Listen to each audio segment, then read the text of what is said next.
আসসালামু আলাইকুম বন্ধুরা, কেমন আছেন আপনারা সবাই? আলহামদুলিল্লাহ, আল্লাহর ইচ্ছায় আপনাদের দোয়ায় আরও একটি সকাল আপনাদের সঙ্গে শেয়ার করছি। দেখুন বারান্দায় আমার কত গাছগুলোর যত্ন করি। সকালে নামাজ পড়ে উঠে গাছগুলায় পানি দিই।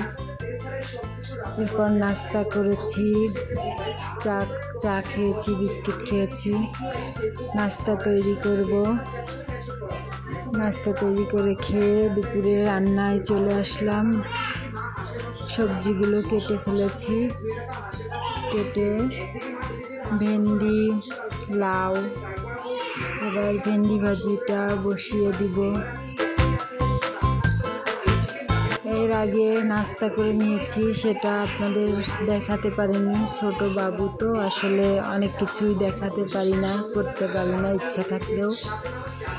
ভাজিটা চুলায় দিয়ে দিচ্ছি।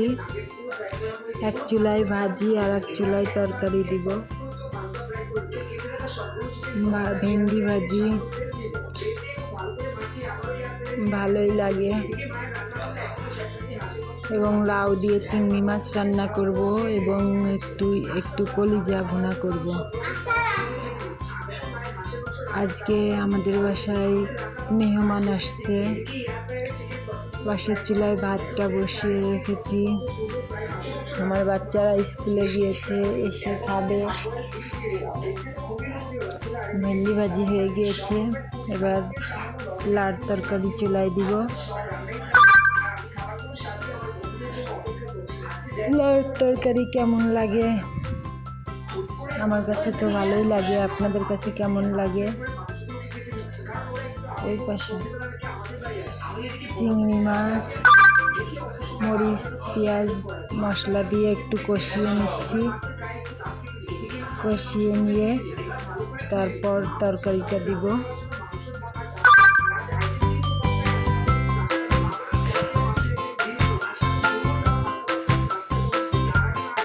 লাউ দিয়ে চিংড়ি মাছ কার কেমন লাগে জানাবেন।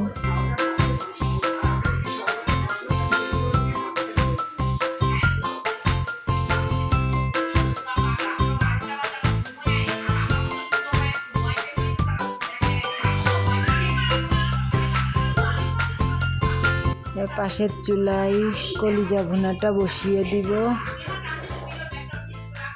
আসলে ব্যস্ততা থাকে অনেক, বাবুকে গোসল করাতে হয়, খাওয়াতে হয়। পেঁয়াজটা ভেজে নিব, ভেজে মশলা টশলা দিয়ে গোশটা বসিয়ে দেব। পাশের চুলায় মাছ কষানো হয়ে গিয়েছে, এবার তরকারিটা দিয়ে দিলাম। তরকারিটা নেড়ে চেড়ে ঢাকা দিয়ে দিব। আর এদিকে এই চুলায় কলিজাটা বসিয়ে দেব। আমি কলিজার সঙ্গে কিছু হালকা তেল দিয়েছি, একটু গোশ দিয়েছি, মিক্সড করে দিয়েছি। শুধু কলিজাটা কেমন যেন লাগে, অল্প পরিমাণে গোশ দিয়েছি। আমার বাচ্চারা আবার বেশি পছন্দ করে না, জোর করে খাওয়াই।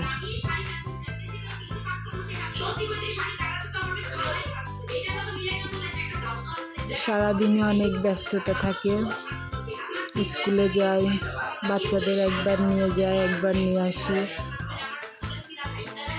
যারা যে আপুরা ঢাকায় থাকেন তারা অবশ্যই জানবেন যে কেমন ব্যস্ততা যায়।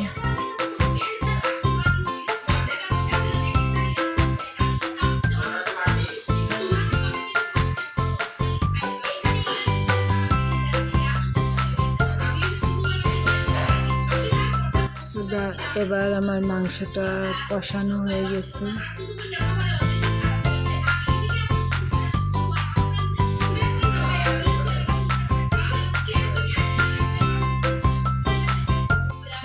লাউয়ের তরকারিটা প্রায় কষানো হয়ে যাচ্ছে, আর গোশে সব ধরনের মশলা দিয়ে দিলাম। তরকারি হয়ে গেছে প্রায়।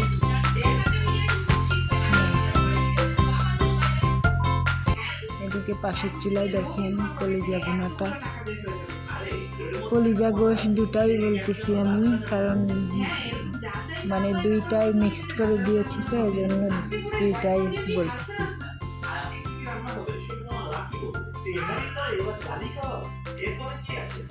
লাউয়ের ঝোলটা হয়ে গেছে, প্রায় শেষ, জিরা ভাজা দিয়ে নামিয়ে নেব। আর কলিজাটা কষানো হয়ে গেছে প্রায়, একটু হালকা পানি দিয়ে দিচ্ছি, গরম পানি। দেখুন প্রায় শেষ হয়ে যাচ্ছে আমার রান্না। একটা সিক্রেট মশলা দিলাম, মশলাটা আমি আমার রেসিপি করে দিয়ে দিব। এই যে দেখুন আমার খাবার রেডি। এবার মেহমানদের খাবার দিব, আমরাও খাবো, বাচ্চাদেরকেও দিব।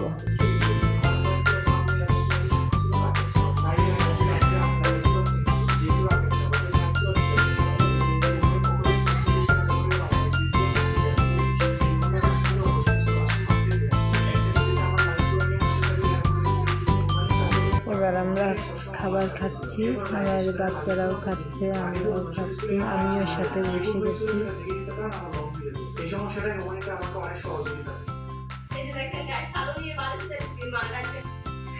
এই তো খাওয়া দাওয়া শেষ হয়ে যাবে এখন। সবাইকে আল্লাহ হাফেজ।